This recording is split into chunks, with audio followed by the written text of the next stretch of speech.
할렐루야. 사랑하는 성도 여러분, 6월 19일 수요일 아까의 시간이 돌아왔습니다. 오늘은 사도행전 22장 12절부터 29절 말씀으로 함께 은혜를 나누도록 하겠습니다. 오늘 본문에서는 사도 바울이 다메섹에서 예수 그리스도를 만나서 변화된 내용을 변론하는 내용이 등장합니다. 무엇을 이야기합니까?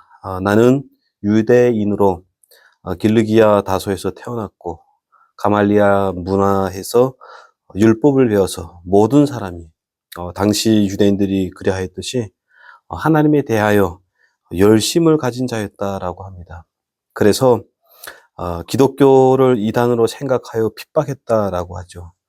정확하게 이야기를 하면 그 옛날 이스라엘이 모압 땅에서 여인들과 음행하면서 바알을 섬겼을 때 손에 창을 들고 그 우상 숭배자들을 멸하였던 열심으로 유대교가 아닌 새로운 이단 종교, 예수교를 섬기는 자들을 멸하는 것이 마땅하다라고 생각을 해서 다메섹까지 쫓아가던 도중에 하나님을 만나게 되었고, 또 아나니아라고 하는 유대인을 통해서 하나님의 뜻과 섭리를 알게 되었다.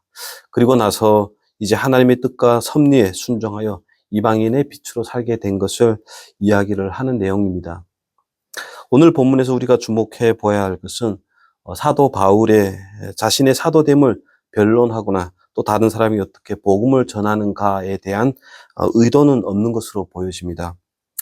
그냥 담담하게 자신에게 하나님이 말씀하셨기 때문에 나는 이렇게 행한다라고 하는 것을 이야기를 하는 것이죠.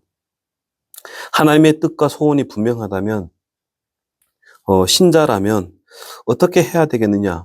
그 뜻에 순종해야 되는 것이 마땅하지 않느냐? 나는 그 하나님의 뜻과 소원에 순종하며 살 뿐이다. 이렇게 이야기를 하는 거죠. 그래서 14절에 보면 그가 이르되 우리 조상들이 하나님이 너를 택하여 너로 하여금 자기 뜻을 알게 하시며 그 의인을 보게 하시고 그 입에서 나오는 음성을 듣게 하셨으니 내가 그를 위하여 모든 사람 앞에서 내가 보고 들은 것에 증인이 되리라 라고 했기 때문에 나는 증인으로 살아간다라는 겁니다. 이렇게 담담하게 그냥 자신에게 일어나는 일들을 나열하고 있습니다. 바울은 어떤 사람이었습니까? 그는 유대인들처럼 율법, 즉 하나님의 명령하신 그 최소한의 율법을 최고의 법으로 생각하면서 열심히 믿었고 그 도를 지키려고 열심히 살아왔던 사람 아닙니까? 그러나 뒤를 돌아보면서 생각해보니 살아보니 그것이 전부가 아니더라. 하나님은 내 생각보다 크시며 그분은 인격적이시며 그분은 살아계셔서 각 사람의 상황과 형편에 따라 찾아오시고 설득하셔서 한 영혼을 돌이키시며 또 그 영혼을 당신이 원하시는 계획대로 사용하시며 그 영혼을 통하여 역사를 이루어가신 하나님이더라. 나 같은 경우는 너무 완고하기 때문에 하나님이 강력하게 빛으로 나타나셔서 나를 만나 주셨기 때문에 나는 그분의 찾아오심과 또 말씀 앞에 순종하여 지금 사도로 살아간다. 내 뜻과 내 의지가 아니라 하나님이 그렇게 하라고 하셨기 때문에 나는 그분의 뜻에 항복하여 그분의 뜻대로 살아간다. 만약에 너희라면 반대로 생각해서 너희라면 어떻게 했겠느냐 이거죠. 과연 이렇게 강력하게 찾아오신 하나님, 말씀하신 하나님 음성이 들려진다면 너희는 과연 어떻게 했겠느냐 이거죠. 잠잠하며 혹은 거부할 수 있겠느냐. 너희가 믿는 하나님 그리고 내가 믿는 하나님이 같다면 하나님이 결정권자가 되시고 그리고 큰 지혜로 인생에 간섭하시고 그리고 하나님의 뜻과 소원을 정하시고 일하신다면 그리고 말씀하신다면 너희는 어떻게 하겠느냐 이렇게 되묻고 있는 본문이기도 합니다. 이 말씀은 늘 신자된 우리에게 채찍과 같은 말씀이 아닐 수 없습니다. 우리는 하나님을 믿는다. 하나님의 뜻과 소원에 순종하여 살아간다라고 이야기를 합니다. 그런데 우리의 삶을 생각해 보면 어떻습니까? 우리의 중심에 하나님이 없음을 보게 됩니다. 하나님이 절대 주권자이고 유일한 분이라고 고백하지만 중심에는 늘 내가 주권자이고 내가 왕입니다. 내 마음대로 판단합니다. 신앙의 양심이 걸리면 오히려 하나님을 설득하죠. 우리가 살아가는 모습을 보면서 신앙이나 종교는 어찌 보면은 나 자신의 어떤 우아함을 증명하고 포장하는 어떤 포장지 정도로만 생각하는 것 아닌가, 이런 생각을 해보게 된다는 겁니다. 그러나 바울은 그렇지 않습니다. 자기가 만난 하나님, 그 말씀하시는 그 말씀 앞에 자기가 믿는 바 내용을 그대로 가지고 살아내더라 하는 겁니다. 18절부터 21절에 무엇이라고 이야기합니까? 봄에 주께서 내게 말씀하시되 속히 예루살렘으로 나아가라. 그들은 내가 내게 대하여 증언할 말을 듣지 아니하리라 하거늘 내가 말하기를 주님, 내가 주를 믿는 사람들 가두고 또 각 회당에서 때리고 또 주의 증인 스데반이 피 흘릴 때 내가 곁에 서서 찬성하고 그 죽이는 사람들의 옷을 지키는 줄 그들이 아나이다. 이런 구절이 등장합니다. 이 말의 의미는 뭘까요? 하나님은 사도 바울은 하나님이 시키는 대로 예루살렘에 가서 하나님의 일하심과 또 예수 그리스도의 구원의 사역과 그 하나님의 방법에 대해서 열심히 증인된 삶을 살면서 순종했습니다. 그러나 그 말에 유대인들은 듣지 않는 겁니다. 그래서 낙심하여 하나님께 이야기를 하는 겁니다. 저들이 내가 전하는 이 말을 듣지 않는 이유는 내가 부족하기 때문입니다.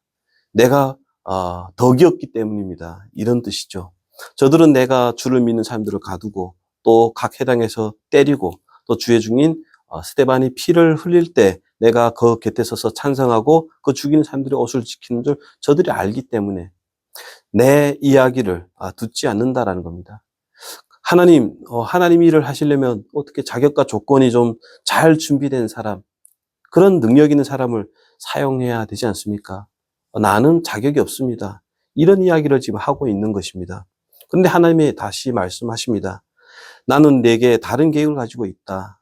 내가 너를 멀리 이방인에게로 보내리라 라고 말씀하시더라는 겁니다.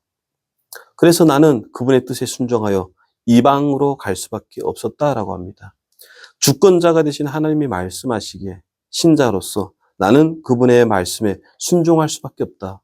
아무런 자격도 조건도 가지고 있지 못하기에 하나님이 말씀하시면 나는 그 말씀을 순종하고 하나님이 말을 하라라고 하면 나는 말을 하는 거고 가라고 하면 가는 거고 또 죽으라고 하면 죽는 자리까지 간다. 이것이 사도 바울의 신앙입니다. 우리의 모습과 정반대죠. 늘 외면하고 우리는 늘 변명하고 내 뜻대로 안 된다고 원망했습니다. 이런 모습은 결코 신자의 모습은 아니다라고 하는 겁니다. 그래서 23절 그리고 22절부터 23절에 등장하는 유대인의 모습들이 이렇게 표현되어 있는 것입니다. 이 말하는 것까지 그들이 듣다가 소리를 질러 이르되 이러한 자는 세상에서 없애버리자 살려둘 자가 아니라 하여 떠들며 옷을 벗어 던지고 티끌을 공중에 날리니라 라고 되어 있습니다. 유대인들은 하나님 말씀 앞에 소리를 지르며 하나님의 이야기를 하는 그 바울을 죽이려고 합니다. 왜 이런 모습이 나타날까요? 같은 하나님을 믿는다고 하는데 바울은 순종하고요. 유대인들은 거부하더라는 겁니다. 무엇 때문에 이런 차이를 만들어내느냐 이거죠.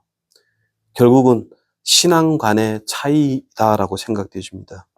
진짜 하나님을 믿으면 그 중심에 하나님이 계시고 그 말씀하심과 그 소원 앞에 있다면 신자는 순종해야 된다라는 겁니다. 이해가 되지 않지만 떠나라고 하시면 떠나가고 죽으라고 하면 죽는 자리까지 가는 것. 그것이 진짜 신앙이다라는 겁니다. 순종하지 못하는 이유는 뭘까요? 하나님이 일하시는 방법이 틀렸다라고 생각하고 있기 때문입니다. 하나님은 절대 주권자이고 전지전능하신 하나님이다라는 사실을 인정하지 않고 내 뜻과 내 생각, 내 주장이 맞다라고 생각하고 보이지 않는 하나님보다는 보이는 이 건이 먼저다라고 생각되어지기 때문에 중심에 하나님이 없기 때문에 그렇게 될 수밖에 없는 것이 인간의 모습이다라고 하는 것이 성경의 지적인 것이죠. 이 유대인들의 모습이 우리에게 없는지 오늘 본문을 통해서 다시 한번 진지하게 생각해 봤으면 좋겠습니다. 신앙 고백이 있음에도 불구하고 우리는 왜 그토록 희생하기를, 헌신하기를 인색해하고 용서하기를 더디하는지에 대해서 다시 한번 생각해 볼 필요가 있다는 겁니다. 이어지는 24절의 내용을 보면 소동이 일어나자 유대인들 앞에서 변론하게 했던 천부장이 바울을 영내로 다시 데리고 가서 채찍질하며 신문하려고 합니다. 그러자 25절에 바울이 곁에 서 있는 백부장에게 너희가 로마 시민 된 자를 죄도 정하지 않고 채찍질할 수 있느냐라고 항의를 합니다. 이에 백부장이 다시 천부장에게 가서 바울은 로마 시민권자이므로 정당한 재판을 행하고 그곳에서 형이 확정되지 않는 상태에서 채찍질하는 것은 금지된 것입니다라고 이야기를 하자 이를 들은 천부장이 두려워했다라는 이야기가 등장합니다. 이 이야기의 핵심이 뭘까요? 오해하지 말아야 될 것은 바울이 로마 시민권을 가지고 있다가 갑자기 그 이야기를 한 이유가 매를 혹은 위협을 모면하기 위해서 시민권을 내놓은 것 아니냐 이런 생각을 할 수도 있습니다. 그러나 그렇지가 않습니다. 바울은 자신의 모든 삶이 하나님의 일하시는 통로이고 하나님의 손길로 살아가는 인생이다라는 것을 알고 있습니다. 그냥 주어진 상황에 하나님께서 어떻게 일을 하실까에 대해서 기대를 하면서 그냥 살아가더라는 겁니다. 저와 여러분은 어떻습니까? 저와 여러분이 가지고 있는 신앙은 어떤 신앙입니까? 우리의 존재와 인생에서 진짜 하나님이 계시는가? 우리는 얼마나 하나님을 중심으로 모시고 또 하나님의 인도하심과 붙드시는 인생을 기대를 하며 살아가는가? 분명해져야 됩니다. 순종하지 않는 인생은 그냥 포장지를 씌운 것과 같습니다. 그 신앙은 자기의 욕심을 이루어내려고 하는 어떤 집념에 불과한 것입니다. 돌이켜야 됩니다. 우리 모두는 바울과 같이 부름을 받았던 사실 잊지 말고 신자들이 생애 속에서 일을 하시고 또 말씀하시는 그 음성에 순종하셔서 신자답게 살아내시는 저와 여러분 되기를 주의 이름으로 축원합니다. 기도드리겠습니다. 하나님 아버지, 오늘도 하나님의 시간과 또 상황 속에서 순종하며 살아가는 사도 바울의 모습을 보게 됩니다. 우리에게도 신앙의 중심에 하나님을 모시고 순종하는 삶을 살게 하시고 또 열매 맺는 삶을 살 수 있도록 도와주시옵소서. 연약합니다. 그러나 함께 하시고 또 바른 길을 인도하실 그 하나님을 믿기에 오늘도 우리가 주의 이름을 부릅니다. 주님 도와주시옵소서. 함께하여 주시옵소서. 생명의 열매를 맺어 주시옵소서. 예수님의 이름으로 기도합니다. 아멘. 오늘도 주의 말씀 붙잡고 승리하시기 바랍니다. 감사합니다.